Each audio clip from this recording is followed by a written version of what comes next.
Hey, what's up? My name is JM Jaley and welcome to my channel. This week I want to talk about something that I covered on my very first video, and it's about adapting your role-playing game or RPG story to your manuscript.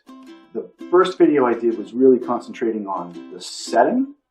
Even though I was really talking about story, there were some story elements I covered. But this one I wanted to cover more, do a deep dive more on the storytelling itself. The very first video I did talked a lot about setting. This one I talk about story structure and what to keep, what to lose, what to add, and stuff like that. So I have 5 items that can help you maybe modify or transcript, translate, whatever, your role-playing game story into your manuscript. If you're like me, you've adapted a role-playing game story into the novel that you're writing, and not everything goes. So without further ado, here are the 5 tips I have for adapting your role-playing game story to your manuscript. Number 1, undock the source material. This should go without saying. This means get rid of all the proper nouns. Your story can't take place on Waterdeep. You can't have Dritz Jordan in your book, right? This has to be completely your own creation, your own intellectual property. You can't use anything that's owned by someone else. This goes without saying, but you're going to have to spend some time coming up with different names for these places that you've been to, these characters, these classes even, like how everything functions in the world. You're going to have to make everything your own. And in some cases, that's stuff you're building from scratch. Number 2, trim the fat. Every role-playing game has shenanigans and silliness and Mountain Dew and people eating Funyuns in the corner. You know, it's a good time. We're all having fun. Your reader isn't going to pick up on that kind of energy when they read the book. So you're going to have to find ways to carve out some of the stuff that really didn't add to the overall story. You know, maybe some of the silliness that was introduced or side plots that were written by the DM, you know, for a particular player as kind of a, you know, it's good for that player, but it doesn't contribute to the overall story. So you're going to have to find elements that don't contribute, and you're going to have to make some hard choices. You know, your friend Carl might not have a character in your book when it's done. Sorry, Carl. You should only be keeping characters, storylines, side quests, side stories that contribute to the greater plot, the greater story of your novel. And if it doesn't belong, you either need to jettison it or change it. Which brings me to number 3, add content. Now, adding content could mean anything. It could be creating or writing brand new content, or it could be changing someone. You know, maybe it's an all-male party. You know, it's a sausage fest. You get a bunch of your guys come over, and you're all playing male barbarians or whatever, you know, and you want to shake it up a little bit. Suddenly, one of the characters is now a female half-elf or who knows what, right? And maybe you want to create a love interest within the party, or maybe you're adding a side quest that didn't exist in your original tabletop campaign.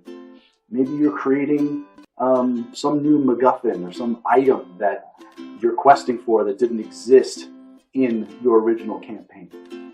Whatever you need to add to make everything come together, here's where you really need to depart from your original tabletop content and say, no, I need to add this to make it work. I need to change this to make it work, and that's okay.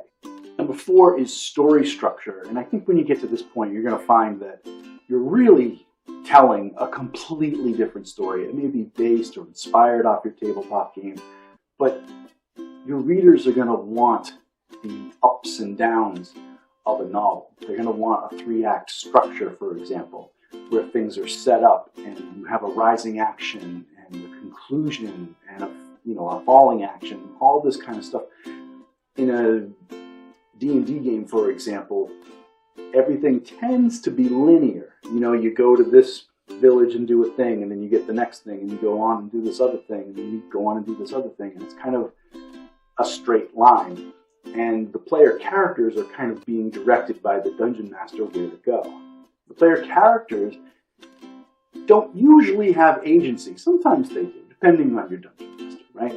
You usually don't get to go off the road, right? You stay on the path. You've got a module, you follow it, you do what your DM tells you to do, right? In a novel, it's going to be different.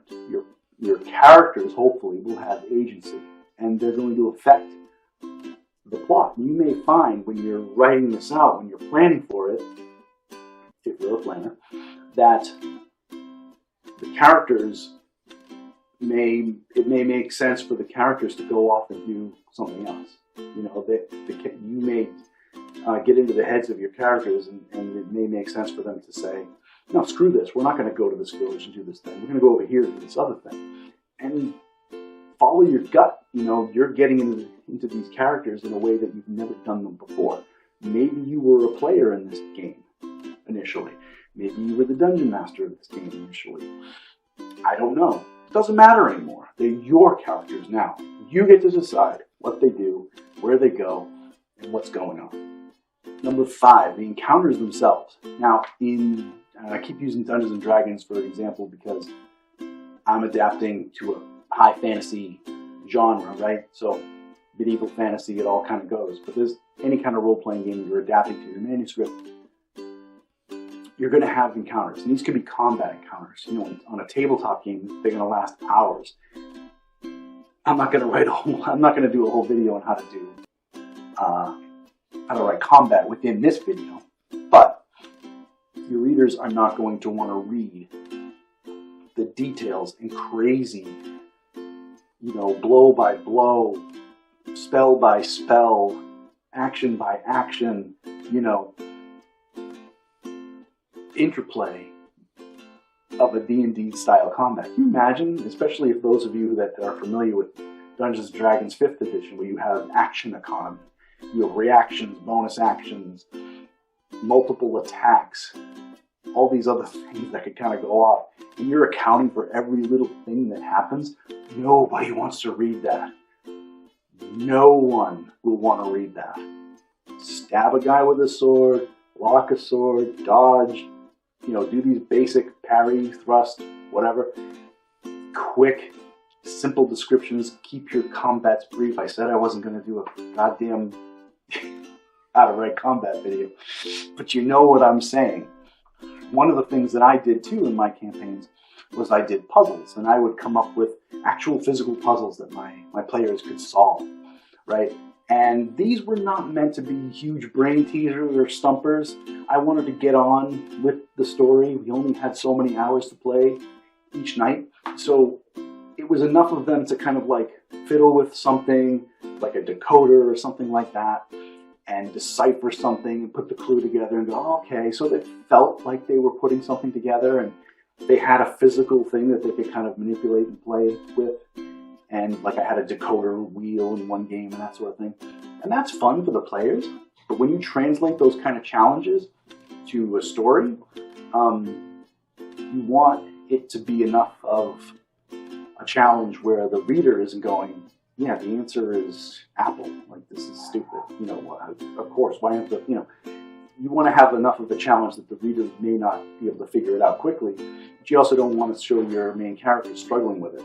If you want to incorporate puzzles or cryptology and stuff like that into your book, like you may have in your D&D campaign, I recommend looking at how maybe Dan Brown does it in his books, Da Vinci Code and that sort of thing.